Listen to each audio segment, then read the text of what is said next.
뭐 결과에 상관없는 거죠. 결과에 상관없이 그래, 애썼다, 잘 해냈다, 그래도 잘 해냈구나.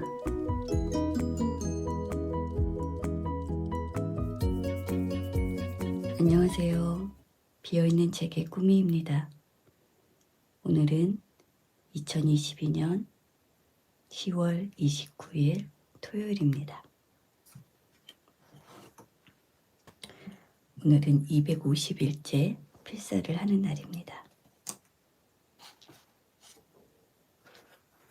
저는 박완서 작가의 모래알 만한 진실이라도 지금 이 책을 필사를 하고 있습니다. 잠시 후 40분부터 필사를 하도록 하겠습니다. 제가 이 핸드크림을 기부하는 단체에서 어떤 기부를 하면서 사은품으로 받은 핸드크림인데요. 이제 뭐 이벤트 행사로 해서 받은 거라서 이 핸드크림이 좋은지 안 좋은지도 모르고 그냥 이제 놔뒀다가 어느 날 이제 쓰게 된 거죠. 그런데 핸드크림이 너무 괜찮은 거예요. 그래서 이걸 검색해 봤더니 꽤 비싼, 핸드크림 치고는 꽤 비싼 그런 거였습니다. 그래서 다음에 이걸 다 쓰면 사야 되겠다. 그리고 알아봤었는데 품절인 거예요. 이거를 사고 싶은데 못 사는 사람들이 되게 많더라고요. 그래서 그렇게 또 잊고 지내다가 이제 제가 이렇게 핸드크림이 필요한 계절이 되고 지금 이것도 많이 사용을 해서 핸드크림을 좀 한번 알아보는 김에 다시 한번 검색을 해봤더니 그 약간의 그 디자인에 차이를 두고 이제는 다시 막 새롭게 나왔더라고요. 그래서 이거랑은 모양이 좀 다른데 이거는 이렇게 뺐을 때 이 펌프로 하는 건데 그거는 이렇게 짜서 하는 일반적으로 우리가 핸드크림 알고 있는 그런 거라서 이게 좋았는데 이것 때문에 저는 좋아한 이유도 있거든요. 이게 뚜껑을 딱 빼서 이렇게 놓으면 너무 예쁘더라고요. 근데 예쁜 걸 떠나서 여하튼 보습이 괜찮아서 사려고 했던 거였는데 그 모양이 바뀌어서 출시가 됐더라고요. 영원한 것은 없구나 그런 생각이 들었습니다. 그런 면에서 그 몰스킨 노트나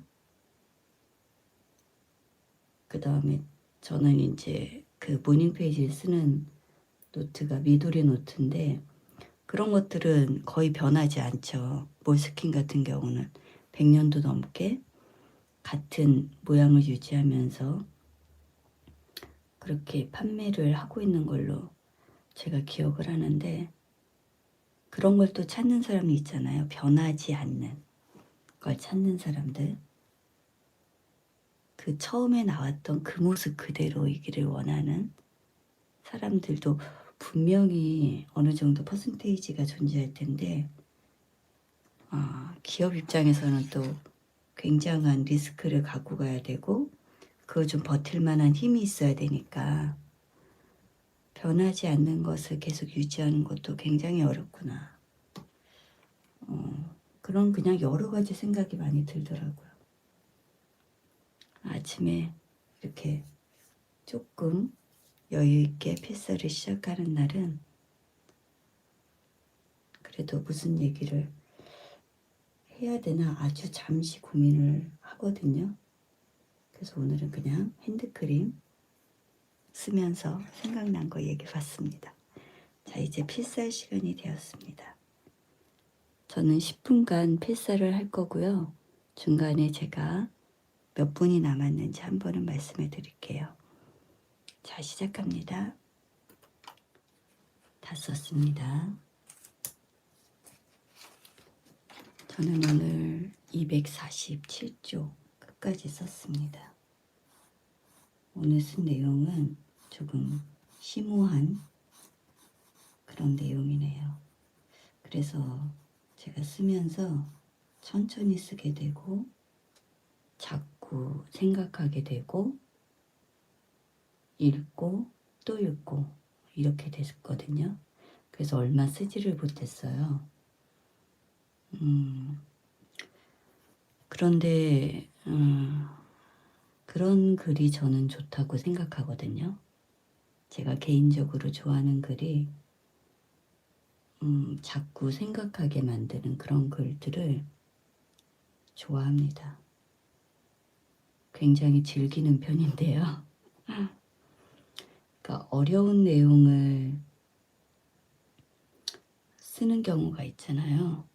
그게 어떤 정보 차원에서, 지식 차원에서 그런 것들을, 어려운 것들을 전달하는 그런 거 말고요. 그러니까 수학의 뭐 함수라던가 뭐 이런 어려운 과학의 어떠한 이런 어려운 이런 것들이 아니라 그냥 우리가 좀 생각해야 되는 것들,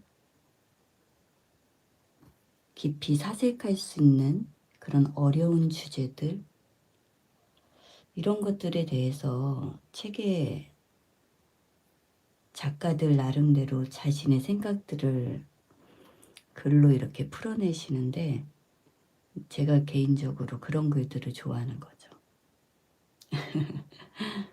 영화도 저는 그래서 그 뭐라 그래야 될까, 예술 영화라고 하는 것들, 이런 것들을 굉장히 좋아하고, 제가 그런 것들을 모두 다 뭐 이해하는 건 아니지만 이해를 못해도 그거를 내가 계속 생각해 볼 수 있다는 게 되게 좋은 것 같아요.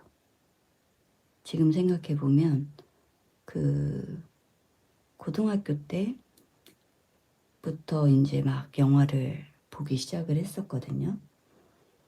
그 전에 제가 중학교 다닐 때는 우리나라에 이제 홍콩 영화가 성룡, 원표, 홍금보 이런 이제 골든 트리오라고 하는 그 배우들이 나왔던 쿵푸 영화가 이제 많이 유행을 할 때였고, 고등학교 때 천장지구에서 유덕화, 뭐 영웅본색 막 이런 영화들이 나왔을 때였어요.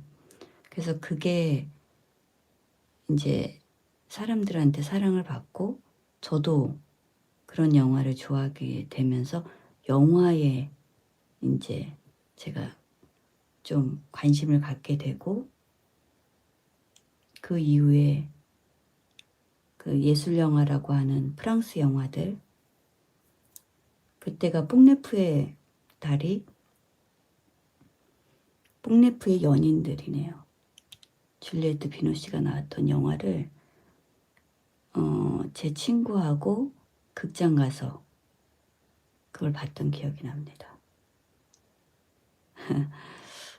그때부터 막 그런 영화들을 계속 찾아서 봤던 것 같고 좋아하고, 그런데 책도 그렇게 되는 것 같아요. 그러니까 저라는 사람은 그런 것 같아요. 그런데 이제 오늘 이 내용은 뭐였냐면, 작가님이 이제 여행 가방 안에 이제 자기가 담았던 그런 뭐 물품들, 옷가지들 이런 얘기를 했었잖아요. 그것이 이제 삶에 있어서 나라는 사람이 이제 여행 가방 안에 들어가는 이런 거를 이제 그렇게 매치시켰을 때 내가 살고 있는 집은 여행 가방이 되는 거고, 그 안에 이제 물건들이나 뭐 이런 것들은 바로 내가 되는 거죠. 그리고 더 나아가서 오늘 제가 쓴 부분은 이제 작가님이 죽고 나면, 여기선 소멸이라고 표현을 하시는데, 내가 이제 소멸되고 나면 가족들에게 나의 짐들이 남게 되잖아요. 그래서 이제 최대한 단순하게 소박하게 사느라고 애썼지만, 그럼에도 불구하고 내가 남길 이런 것들이 자식들에게는 또 골머리가 이렇게 아파지는 그런 게 될 수도 있겠다. 이런 얘기도 쓰셨고, 이제 작가님이 가장 두려워했던 거는 이제 육신이라는 이런 여행 가방을 벗어나서 이제 죽은 다음의 세계를 얘기하시는 거죠. 죽고 나서 내가 그 신 앞에 갔을 때, 여기서는 이 작가님은 기독교신 것 같아요. 제가 그거는 정확하게 모르는데 주님이라고 표현을 하셨거든요. 그러니까 내가 일생 끌고 온 이 남루한 여행 가방을 열 분이 주님이기 때문이다. 이렇게 하신 거 보니까.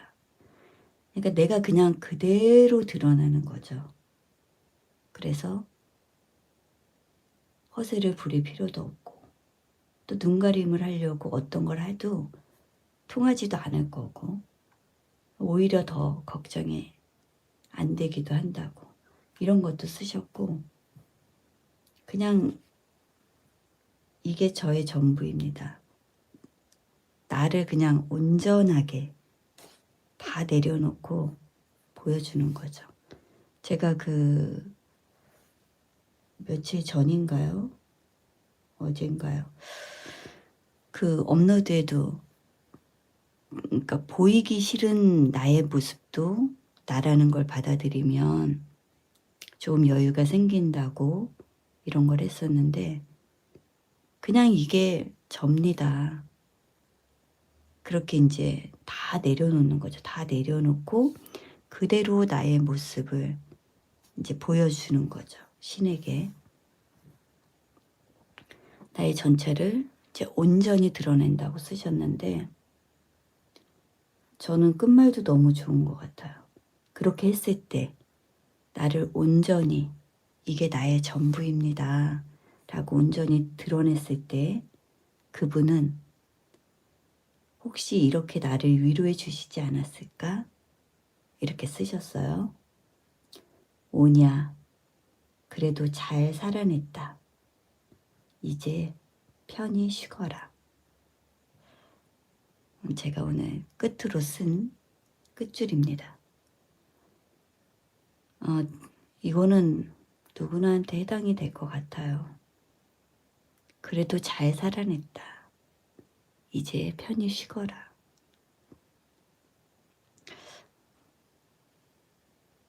되게 우리가 하루를 끝내고도 막 지치는 날이 있잖아요. 그리고 그게 끝나지 않는 그 시기에 있는 경우도 있고요.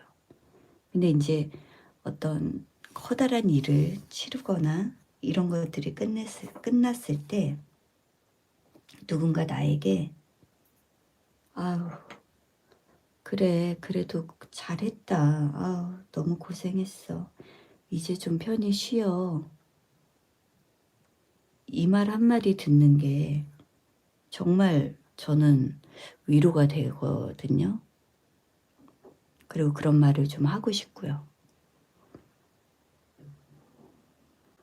뭐 결과에 상관없는 거죠. 결과에 상관없이 그래 애썼다. 잘 해냈다.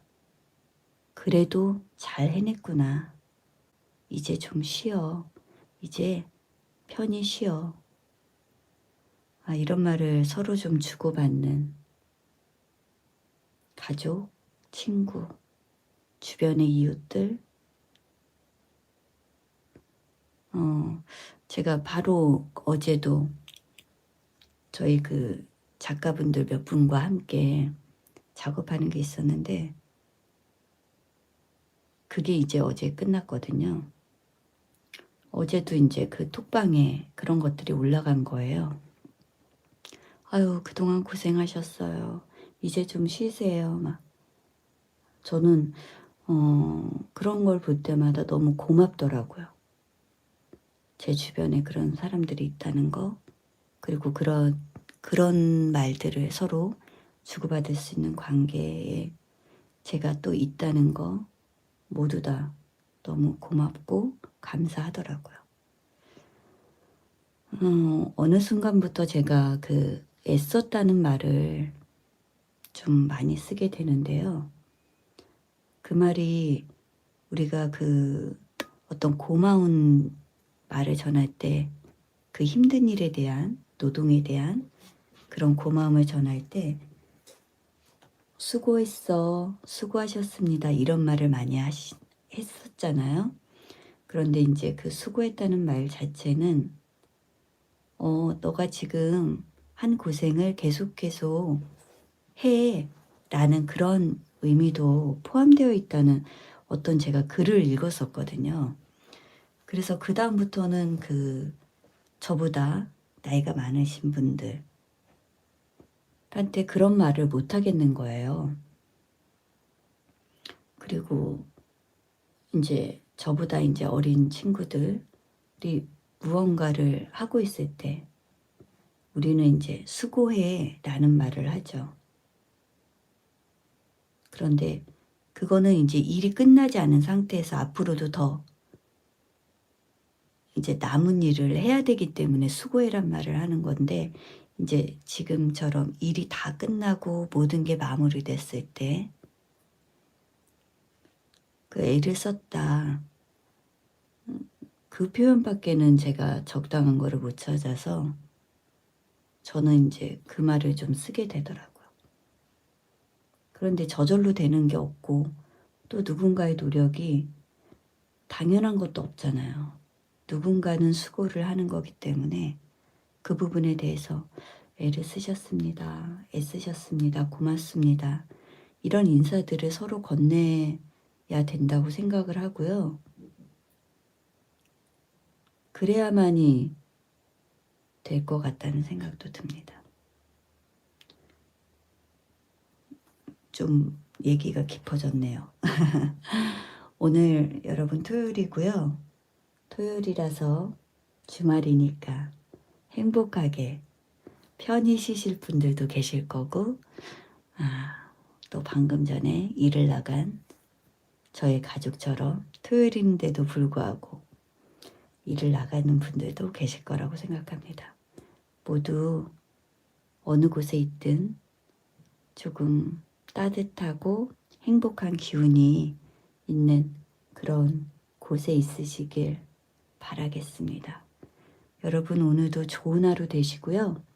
함께 해주셔서 감사드리고요. 구독자가 좀 많이 늘어서 그 부분도 너무 감사드리고요. 이 영상 끝까지 시청해 주실 분들께도 감사드립니다. 고맙습니다. 저는 내일 다시 필사하러 오겠습니다. 내일 만나요. 안녕.